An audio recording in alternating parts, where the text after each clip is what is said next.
Hello बच्चों, कैसे हैं आप लोग।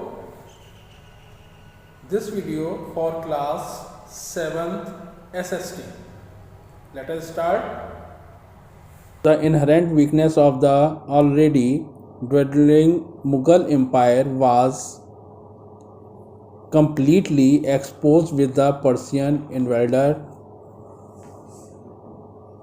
Nadir Shah attacked Delhi in 1739 AD. जो मुग़लों की आंतरिक कमजोरी थी वो धीरे धीरे बढ़ती गई और इसकी जानकारी अधिकतर पर्शियन जो आक्रमणकारी थे, लुटेरे थे, उनके सामने जाहिर हो गई और नादिर शाह ने सन 1739 में दिल्ली के ऊपर आक्रमण किया। Nadir Shah plundered and looted Delhi. Nadir Shah took away enormous wealth including the Kohinoor diamond and the famous peacock throne. Nadir Shah ने दिल्ली में दंगे फैलाए और लूटपाट की और साथ ही साथ उसने कोहिनूर जो हीरा वर्ल्ड फेमस जो डायमंड था उसको अपने साथ लूट कर ले गया। साथ ही साथ जो मुग़लों का पिकॉक थ्रोन था जिसको मयूर सिंहासन बोला जाता था उसको भी वो अपने साथ ले गया। Moreover, Nadir Shah's invention was followed by a series of plundering by the Afghan ruler Ahmad Shah Abdali, who invaded North India 5 times between 1748 to 1761 AD. Nadir Shah की तरह ही अफ़गान लुटेरा अहमद शाह अब्दाली ने भी नॉर्थन इंडिया के ऊपर 5 बार आक्रमण किया जो कि 1748 से लेकर 1761 के बीच में किए गए थे। उसने भी बहुत बड़े पैमाने पर लूटपाट की और यहाँ से अकूत संपत्ति लेकर चला गया। Breakup of the Mughal empires and the emergence of new state. Hyderabad. Chin Qilich Khan, the founder of Hyderabad state in 1724 AD, was a powerful noble at the court of the Mughal emperor Farrukhsiyar. जो चिन कुली खान था जिसने हैदराबाद की स्थापना 1724 में की थी, वो मुग़ल दरबार का एक बहुत प्रतिष्ठित मेंबर था जो कि फारुखसियार के शासनकाल में दरबार में मौजूद था। He was made the governor of Dakhan and awarded the title of Nizam ul मुल्क असफ जहां। फारुखसियार ने उसको दक्कन का निजाम बनाया था और उसको एक टाइटल दिया था निजाम उल मुल्क असफ जहां।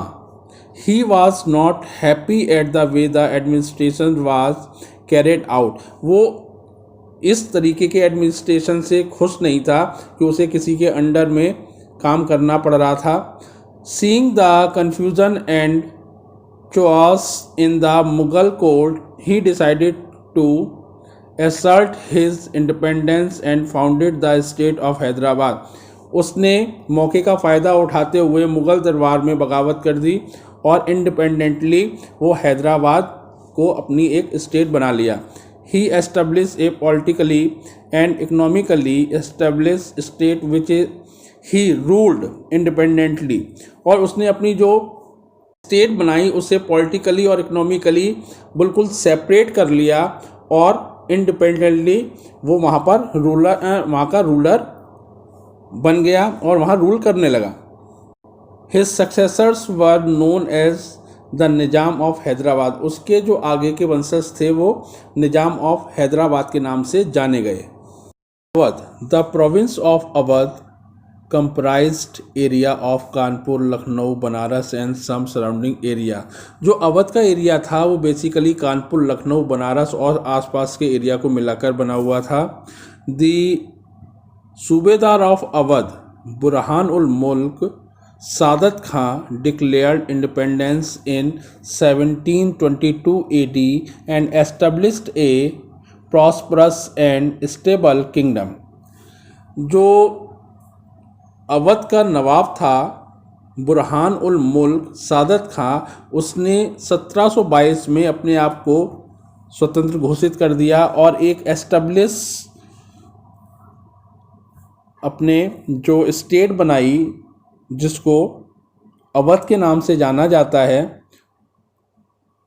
The Awadh rulers were also patrons of art and culture, and Lucknowi culture developed under their patronage. Awadh को आर्ट और कल्चर के बहुत ज़्यादा संरक्षण दिया हुआ था और लखनवी कल्चर आज भी सभी जगह बहुत ज़्यादा वर्ल्ड फेमस है, जो कि उस समय अपने चलन पर था। Bengal, the governor of Bengal Murshid Quli Khan 1717 and 1727 AD asserted his independence from the Mughal Empire.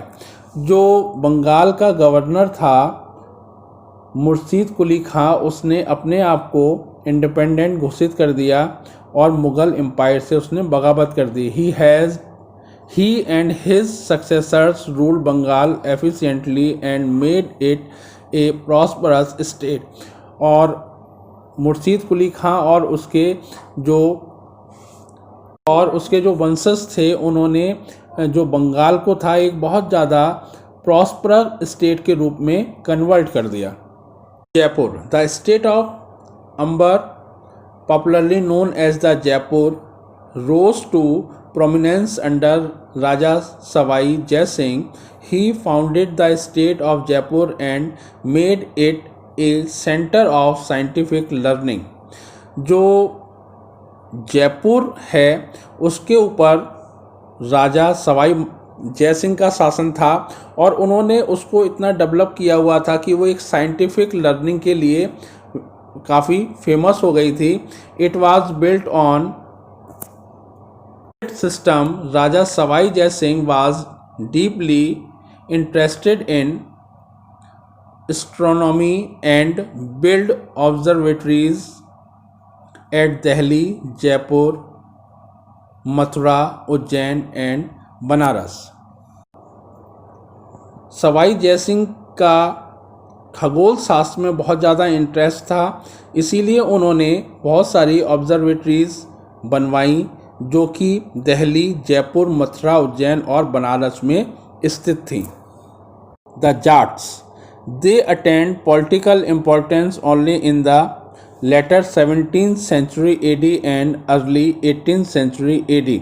जो जाट कम्युनिटी थी वो पॉलिटिकली फेमस हुई 17th सेंचुरी और 18th सेंचुरी के बीच में। The Jat living in the region of Delhi, Agra, Mathura were form the cultural background. Under the Jat chief Surajmal they set up an independent kingdom at Bharatpur and began dominating the region between the two imperial cities of Delhi and Agra. Jat राजा सूरजमल ने अपना जो kingdom थी उसको भरतपुर को बनाया और आगरा और दिल्ली के बीच में बेसिकली इनका शासन चला करता था। The Sikh Guru Gobind Singh transformed the Sikh into a military community of Khalsa.